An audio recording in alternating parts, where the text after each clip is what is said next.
بداية كده في الفيديو ده مش لأصحاب القلوب الضعيفة، فيديو النهارده مميز وده لأنه هيجمع بين اتنين من أعظم أنميات القتال وهو أنمي باكي وحلبات كينجان. أيوة صديقي زي ما سمعت، في الفيديو ده هنشوف القتال المنتظر بين اتنين من أقوى المقاتلين في عالم الأنمي كله، ملك حلبات القتال السرية هانما باكي والمقاتل اللي بيسعى لأنه يكون الأقوى في العالم أوهما توكيتا. يا ترى مين فيهم اللي هيكون الأقوى ومين اللي هيكون الفوز من نصيبه؟ كل ده وأكتر هنعرفه في فيديو النهارده، ولكن قبل ما نبدأ عندي تحدي صغير ليكم، اتوقعوا تحت في الكومنتات مين اللي هيكسب واللي تعالوا هيجيب أكبر عدد من اللايكات ويتوقع الفايز صح هنعمل له تثبيت. وبس كده يا صديقي، كالعاده قبل ما نبدا فارت ما تنساش اللايك بتاعك، والاهم انك ما تنساش انك تصلي على الرسول عليه افضل الصلاه والسلام. وبتبدا الحكايه باننا بنشوف باكي هو كالعاده بيمارس تدريباته وعمال بيجري على الكوبري، وفي نفس الوقت ده بالصدفه البحته توكيتا هو كمان بيبقى على نفس الكوبري وعمال بيجري على الناحيه الثانيه منه. وفي اللحظه دي بيحصل اللي محدش كان يتوقعه، والاتنين طرقهم بتتقابل وبيعدوا من جنب بعض، وفجاه بيحسوا باحساس غريب وكل واحد فيهم بيقف للتاني، بيفضلوا يبصوا لبعض باستغراب كده ومحدش فيهم يعرف هويه الشخص اللي قدامه.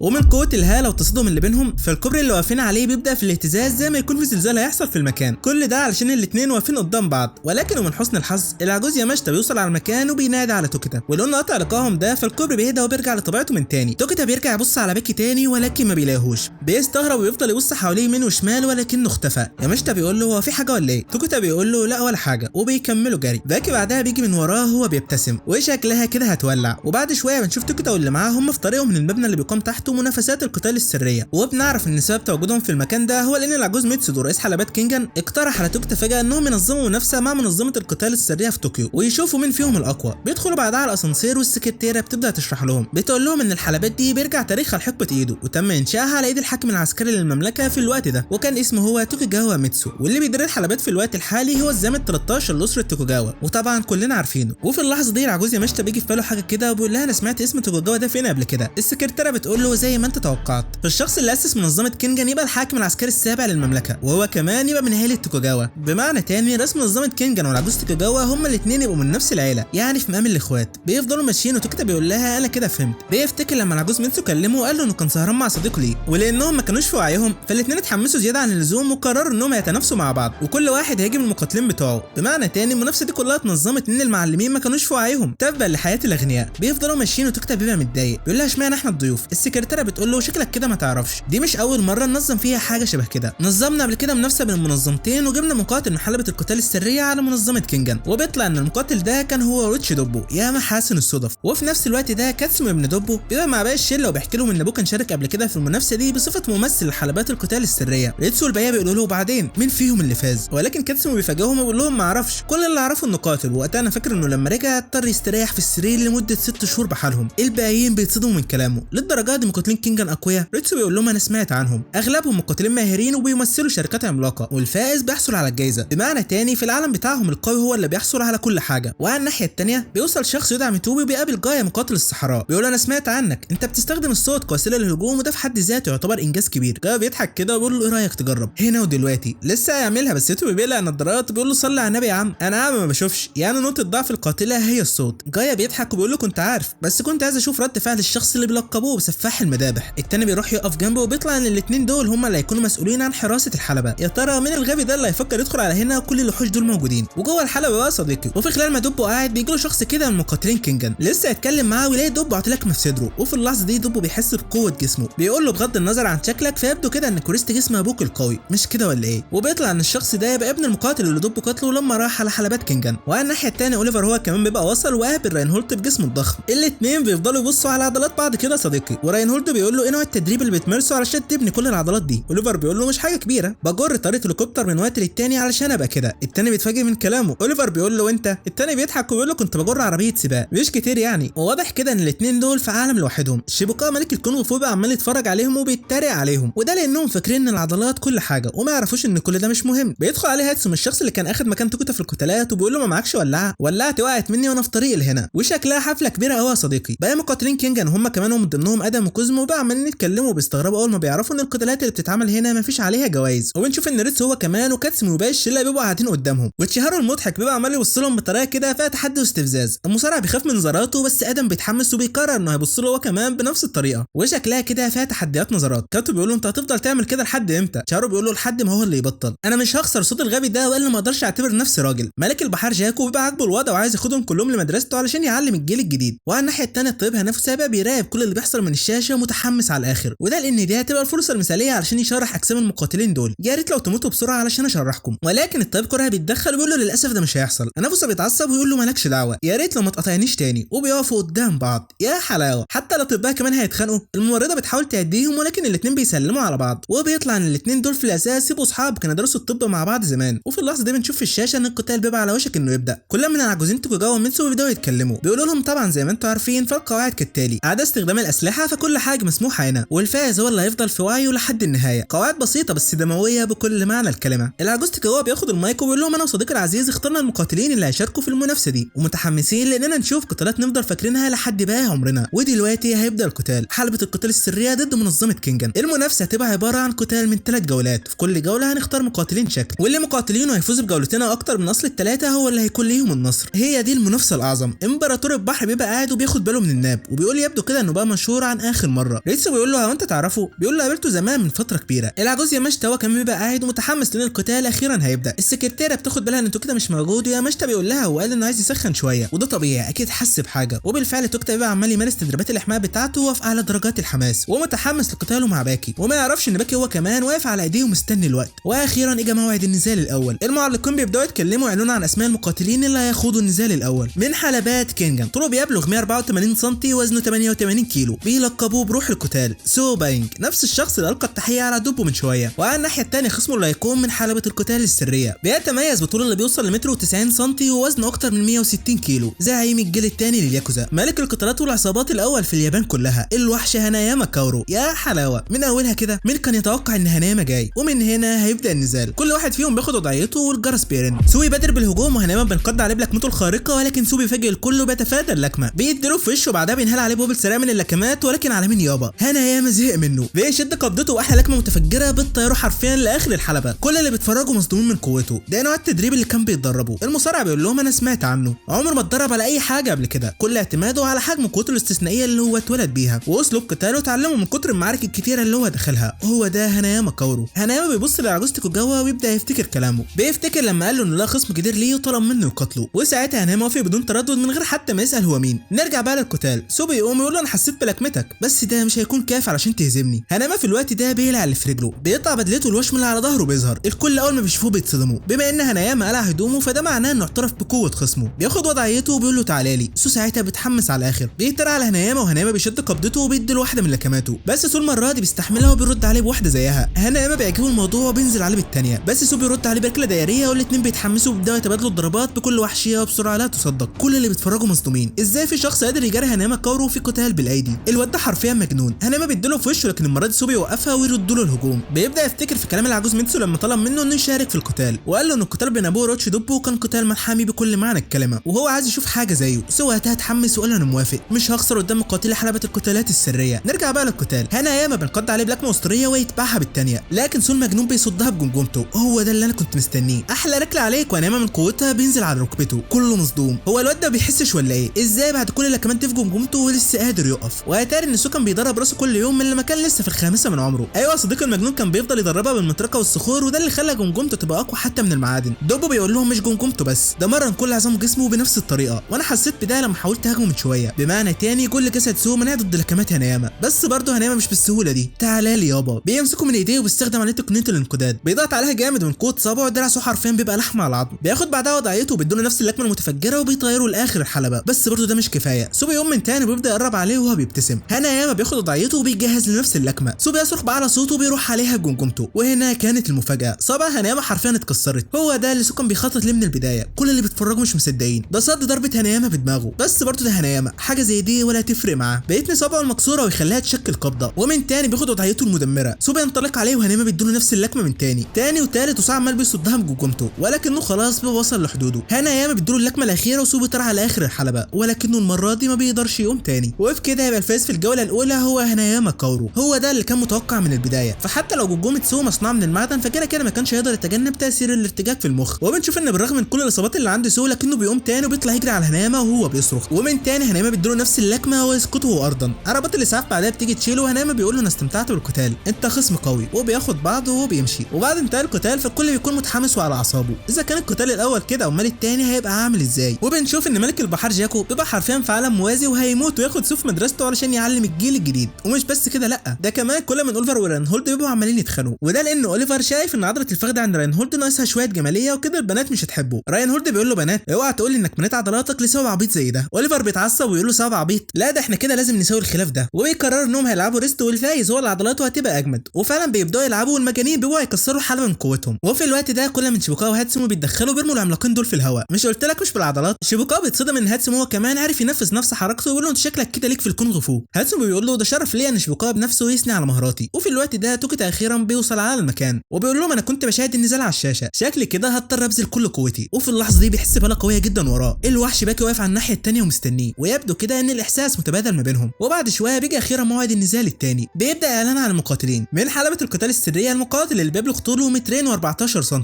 وزنه اكتر من 160 كيلو، بفضل تعطيه مفرط المنشطات وتدريباته الغير عاديه وصل لاقوى بنيه جسديه ممكنه. ايوه صديقي مفيش غيره، جاك هامر هو كمان هيشارك في القتال. يا مشت اول ما يشوف شكله بيخاف وبقى هيعملها على نفسه. وعلى الناحيه الثانيه من حلبات كينجان طوله بيبلغ 188 سم، وزنه بيوصل ل 95 كيلو، اقوى مقاتل في عائله كوري واللي بتختص بعمليات الاغتيال منذ اكتر من 1300 سنه، رايان كوري. يا حلاوه، ده شكله هيكون قتال وحشي بكل معنى الكلمه. بيقفوا قدام بعض وكل بيحسوا بالتغير المفاجئ اللي حصل في الجو. واضح انه هيكون نزال مختلف عن اللي قبله. وفعلا العجوز بيعلن بدايه النزال. وفي اللحظه دي بنتفاجئ الاثنين بينقضوا على بعض في نفس اللحظه وكل واحد بيدي للتاني في نص وشه. يا اولاد المجنونه، بيبداوا يتبادلوا الضربات بكل وحشيه، ولكن رايان بيزود من سرعه لكماته وبيدي لجاك لكمه بيطيروا على اخر الحلبه. جاك ساعتها بينزل على ركبته ويبدو كده انه مش هيطول كتير مع رايان. رايان بيقول له شكلك مش بالقوه اللي انا سمعتها عنك. كل اللي بيتفرجوا بيبقوا مصدومين، هو جاك مش بيتحرك ليه؟ معقول يكون خسر بالسرعه دي؟ رايان بيقول له بقى هو ده اخرك، انت طلعت ضعيف. لسه هيكملها ويلاقي جاك قايم له وعاطف في نص وشه، بينهال عليه بوبل من اللكمات وبعدها بيديله ركله دائريه بينزله على ركبته. هو ده الكلام ولا بلاش؟ ما تخوفناش كده يا عم. جاك في اللحظه دي بيبدا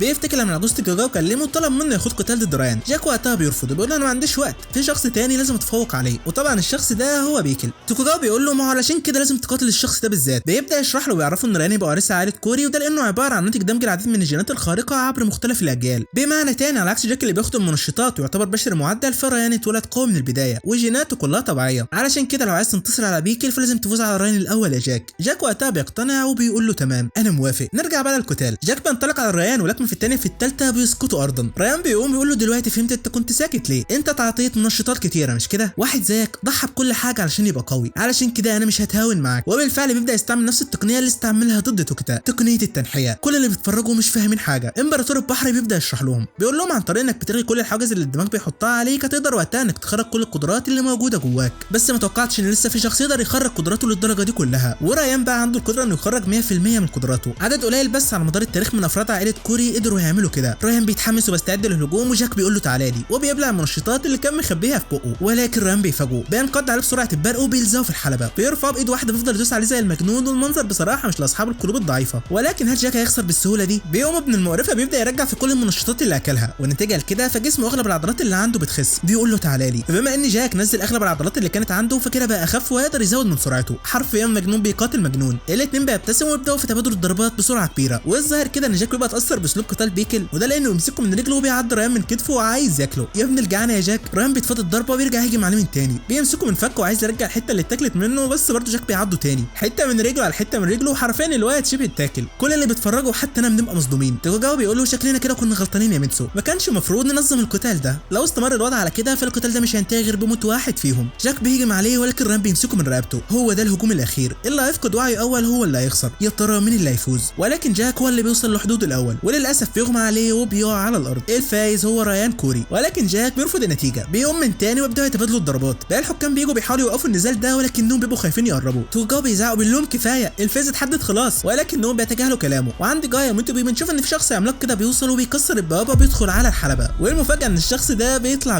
بيكل وصل يا رجاله. دي شكلها بقت فوضى خلاص. ويترى ان بيكل بقى متعصب، وده لانه معتبر ان جاك فرسته هو ومش هيسمح لاي حد تاني ياخدها منه. بيفضل يبص لريان بغضب كده وعايز ياكله هو كمان. جاك بيقول له مالكش دعوه بيه، ده لعبتي انا. الاجواء بتتوتر على الاخر والوضع حرفيا خرج عن السيطره. التلاته لسه هيجمعوا على بعض، ولكن في اللحظه دي باكي وتوكيتا بيتدخلوا. باكي بيدي ريان في وشه وتوكيتا بيوقع بيكل. وللمره الثانيه باكي بيقف قدام جاك وبيقول له كفايه، الموضوع انتهى، انت اللي خسرت يا اخويا. ريان بيجي هو متعصب ولكنه بيلاقي ريتسو والباقيين حاصرينه، ده غير ان التحول هو كمان بيتلغى. اما توكيتا بقى فبيروح لبيكل وبيقول له لو انت مش مشترك في المنافسه فخد بعضك وامشي من هنا. وفعلا بيكل بيهدى. وعلى الناحيه الثانيه ريان بيبقى هينفجر من الغضب. بيقول لي باكي ازاي تجرؤ؟ هقتلك، بقسم اني هقتلك. باكي بيقول له قشطه، يبقى تعالى وحاول في اي وقت، انا دايما جاهز. يا ابن المستفز يا باكي. توكيتا بقى بيقوم ويروح يقف قدام باكي. ملك البحر جاكو بيبقى اتجنن عليهم وعايز ياخد الاثنين في مدرسته علشان يعلموا الجيل الجديد، حرفيا مفيش فايده فيه. وبكده بنتهي النزال الثاني يفوز ريان على جاك. كده النتيجه بقت 1-1. النزال الاخير هو اللي هيحسم الفايز. وفي الاستراحه ادم بيبقى عمال يتكلم مع كوزمو وبور من شكل بيكل وهيئته الجسديه. يا ترى ايه هو نوع التدريب اللي بيمارسه علشان يبقى شبه الديناصورات كده؟ ما يعرفش انه فعلا كان بيقاتل الديناصورات. وفي خلال ما هو بيتكلم فجاه بيحس انه عايز يروح الحمام، بيطلع يجري عليه وبيقابل في وشه تشيهارو واللي بيبقى جاي لنفس السبب. الاثنين بيفضلوا يبصوا لبعض كده وكل واحد فيهم رافض يتراجع قدام الثاني. تشيهارو بيقول له لو ما انتش قادر للدرجه دي اعترف بالهزيمه وانا هسيبك تخش. ولكن ادم بيقول له ده بعدك، انت عرقان اكتر مني، كان ممكن تقول ان انت اللي عايز تخش وكنت هسيبك عادي. طبعا ده لو انت اعترفت بالهزيمه. وكل واحد فيهم رافض يتراجع للتاني، والاثنين بيفضلوا واقفين قدام بعض كل واحد فيهم عايز يخش الحمام ولكنهم رافضين يتراجعوا، وده لان اللي هيتراجع هو اللي هيخسر التحدي. نروح بقى للجد. اخيرا اجى وقت القتال المنتظر. توكتا بيبقى في اوضته وكالعاده قبل كل نزال عمال يتخيل في قتاله ضد باكي. باكي هو كمان بيعمل نفس الحاجه وبيستخدم الشادو بوكسنج ضد توكتا لحد ما بيجي الموعد. المعلقين بيبداوا في الاعلان عن اسماء المقاتلين اللي هيخوضوا النزال من حلبة القتال السرية. طوله 168 سم وزنه 76 كيلو، ودايما بيسعى لانه يكون في القمه. البطل المهيمن على حلبة القتال السرية هانما باكي. وعلى الناحيه الثانيه من حلبات كينجان طوله 182 سم وزنه 85 كيلو. الشخص اللي بيتحلى بغريزه قتاليه كبيره وعنده يقين بانه هيكون المقاتل الاقوى في العالم هو توكتا. باكي بيقول له من ساعه ما قابلتك وانا كان عندي احساس ان مواجهه زي دي ممكن تحصل، قلت في نفسي انا هقاتل الشخص ده. توكتا بيقول له صدفه غريبه، انا كمان حسيت بنفس الحاجه. وفي اللحظه دي كل من العجوز تاكاجاوا وميتسو باعلى صوتهم بيمسكوا المايك وبيعلنوا عن بدايه النزال النهائي. كل اللي بيتفرجوا مستنيين البدايه، يا ترى مين فيهم هيهاجم اول، مين فيهم هيبادر. توكتا بيقول له اسمح لنا ننفذ الهجوم الاول. لسه هيكملها ولكن فجاه بيلاقي نفسه واقع على الارض. يا ماشتا وكل اللي بيتفرجوا بيتصدموا، محدش فيهم لحق يشوف حاجه. هو ده هجوم باكي النصف ثانيه. كوزمو هو الوحيد اللي بقى لحق يشوف الهجوم. بيقول في نفسه متوقعتش ان في حد في العالم كله يقدر ينفذ الهجوم ده اسرع مني، شكلها هتكون معركه صعبه عليك يا توكتا. توكتا بعدها بيقوم، الواد يعني لسه بيستعد وعي وبيلاقي باكي عاطي ركله زيها، ولكن الصدمه رجل باكي هي اللي بتوجعه. هي دي الهيئه المنيعه لاسلوب توكتا. فعن طريق انه بيصلب كل عضلاته في لحظه الاصطدام بيكون حائط صد منيع بيبطل كل انواع الهجمات. توكتا بقى عمال يضحك ومش فاهم ايه اللي حصل من شويه، وبيقول الحمد لله لو كنت اتاخرت ثانيه كان زماني انتهيت. الواد ده حرفيا خصم لا يستهان بيه. بيبدا يفتكر في كلام السكرتيره لما قالت له خصمك النهارده بيدعى هانما باكي. من ساعه ما اتولد هو اتدرب تحت اشراف افضل المدربين في منشات خاصه وفرتها ليه امه. قاتل ضد العديد من المقاتلين والخصوم الاقوياء وقدر يفوز عليهم وحقق انتصارات كبيره، وهو نفسه يبقى البطل الحالي لحلبة القتال السريه. توكتا ساعتها بيقول في نفسه بمعنى تاني هو شبه بالظبط،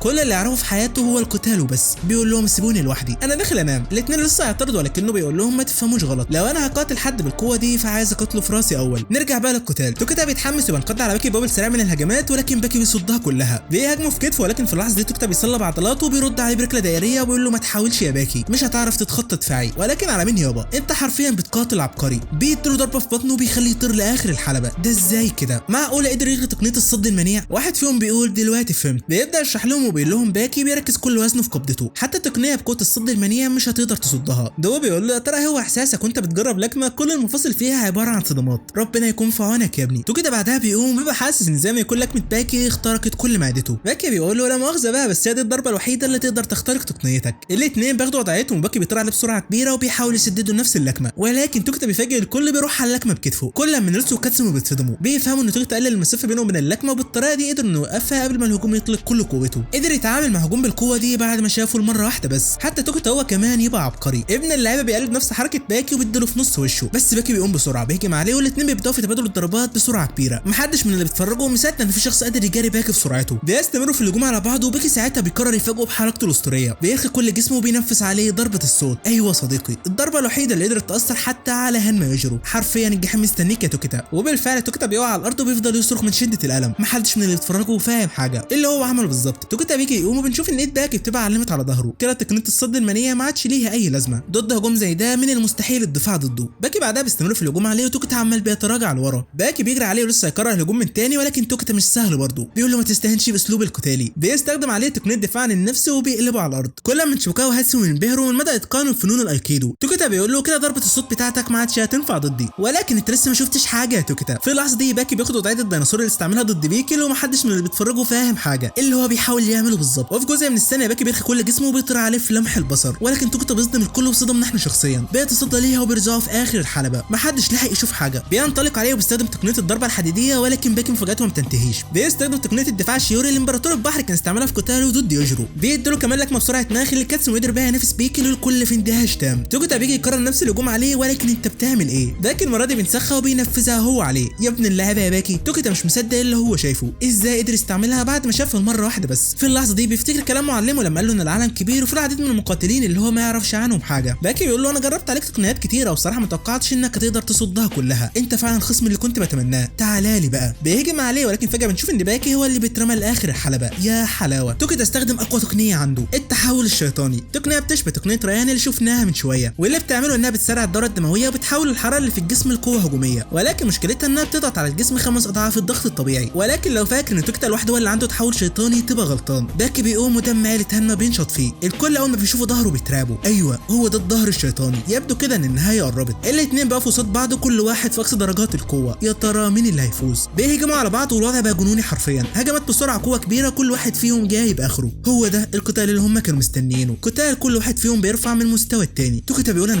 متاكد ان قتلت ناس كتيره اقوياء قبلي، هم اللي وصلوك لكده. باكي هو كمان بيبقى حاسس انه بيقاتل كل خصومه مره واحده، وبعد العديد من الضربات الاتنين بيقعوا على الارض من كتر التعب. كل اللي بيتفرجوا مستنيين النتيجه، مين فيهم هيقوم الاول. ولكن في اللحظه دي بيحصل ما هو غير متوقع، فجاه باكي شعره بيقف والنبذ ذات نفسه بيترعب. جايا هو كمان بيحس بنفس الحاجه وبيعرف انه وصل. ايوه هانما يوجر وصل يا رجاله. بيظهر فجاه في نص الحلبه وبيقول لتوكيتا فهمت، انت ورثت تقنيات ذلك الشخص، سيبنا قاتل مكانك يا باكي. باكي بيزعق ويقول له يا عم ايه اللي جابك، احنا كنا هنوصل لاحسن جزء في القتال دلوقتي. يوجر بيقول له عارف، علشان كده خلينا قاتل مكانك. باكي بيرفض يقول له لا اطلع بره. توكيتا هو كمان بيقول له ده قتالنا احنا، ما تتدخلش فيه. وفجاه من بين الدخان في شخص تاني بيظهر. يوجر اول ما بيشوفه هو شخصيا بيتحمس وبيقول له انت كمان جيت. باقي المقاتلين من حلبات كينجن بيتعرفوا عليه، الشخص ده هو كروكا جنساي والمعروف بروح الشيطان. كروكا بيقول له انت بقى اللي كنت السبب ورا الاحساس ده، مفيش حد احسن منك اختبر مهارات القتاليه عليه. يوجر بيقول له انا سمعت عنك. امبراطور البحر بيقول لهم مين كان يتخيل اننا هنشوف اتنين وصلوا لاقصى مستويات القوه وش لوش النهارده. الاتنين بياخدوا وضعيتهم وشكلها هتبقى دمار. ولكن في الوقت ده باكي وتوكيتا بيتعصبوا لان المفروض ان ده قتالهم هم، بيهاجمون في نفس الوقت. ولكن انتوا بتعملوا ايه؟ كروكا بيقول له لو قعدت 100 سنه عمرك ما تقدر تصيبني بلكمه. يوجر هو كمان بيقول لتوكيتا انت فاكر انك تقدر تجاري دم هانما؟ اعرف حدودك يلا. وفي اللحظه دي العجوز تيجوجاو بيزعق وبيقول لهم ابوس ايديكم كفايه، انا كده كنت ناوي انظم لكم قتال بينكم انتوا الاثنين، وبما انكم دخلتوا بدري زياده عن اللزوم فدلوقتي المنافسه دي باظت. بوعدكم ان هنظم لكم قتال في المستقبل، علشان كده بعد اذنكم غادروا دلوقتي. وبالفعل الاثنين بيقرروا يسمعوا كلامه وكل واحد فيهم بياخد بعضه وبينسحب من المكان. يا خساره صديقي كنا على وشك اننا نشوف قتال ملحمي بكل معنى الكلمه. باكي بعدها بيعتذر من توكيتا على اللي ابوه عمله، وتوكيتا بيقول له ولا يهمك دلوقتي خلينا نكمل قتال. ولكن واضح كده ان الاثنين بيبقى جالهم احباط،